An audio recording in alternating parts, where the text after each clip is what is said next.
જય કિસાન મિત્રો, નવી ખેતીની શરૂઆત કરી છે. અમે પણ ઈચ્છીએ છીએ કે અમારા વિસ્તારના અને અમારા ગુજરાતના ખેડૂતો ટપક મલ્ચિંગ કરીને ખેતી કરતા થઈ જાય.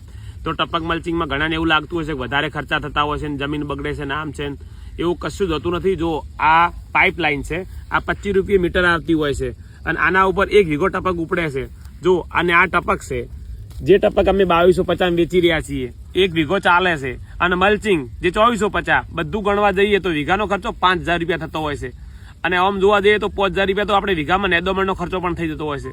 અને જો ટપક મલ્ચિંગ કરીને ખેતી કરવામાં આવે તો ઓફ સિઝનના ક્રોપ સારામાં સારા થઈ શકે. જો અમે પણ આ શિમલા મરચું લગાવ્યું છે, 2 બાજુ ચોળી લગાવવાના છીએ, નીચે હજુ કોબીજ લગાવવાના છીએ અને 3 પાક સાથે કરવાના છીએ. તો આ વર્ષમાં આપણે જોયું બધાએ કે અતિવૃષ્ટિ આવી અને ઘણા બધા વરસાદી વિઘન આવ્યા તો ઘણા લોકો ખૂબ દુઃખી થયા છે. તો હું માનું છું કે સાહેબ, આપણા પાસે 10 વીઘા જમીન હોય તો 4 થી 5 પ્રકારના પાક વાયા હોય તો સાહેબ ક્યારેય નુકસાન ના આવે. 1 પાક બગડે, 2 પાક બગડે, 1નો ભાવ ના આવે, 2નો ભાવ ના આવે, પણ જો આ રીતે 4, 5 પાક વાયા હોય તો સાહેબ 100% ભાવ મળતા હોય છે.